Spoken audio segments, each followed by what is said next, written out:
आचार्य शंकर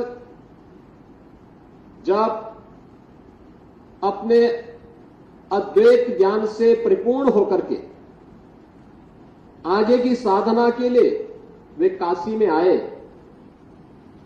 तो काशी में साक्षात भगवान विश्वनाथ ने उनकी परीक्षा लेनी चाहिए और उन्होंने इस बात को देखा कि प्रातःकाल जब ब्रह्म मुहूर्त में आदि शंकर गंगा स्नान के लिए जा रहे होते हैं, तो वह सबसे अछूत कही जाने वाली एक सामान्य व्यक्ति के रूप में वह उनके मार्ग के सामने खड़े हो जाते हैं।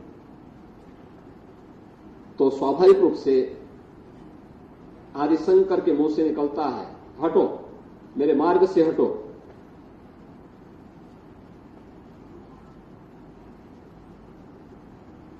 तो सामने से जो चंडाल होता है वह एक प्रश्न पूछता है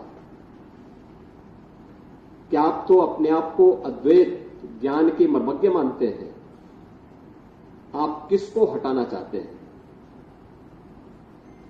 आपका ज्ञान क्या इस भौतिक काया को देख रही है, इस भौतिक काया के अंदर बसे हुए ब्रह्म को देख रही है?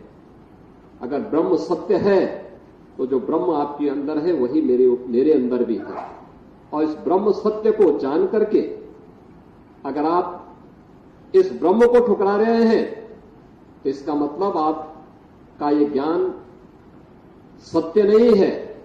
तो उन्होंने, वे भौचक थे, एक चंडाल के मुंह से इस प्रकार की बात। उन्होंने कहा कि आप कौन हैं, मैं जानना चाहता हूं।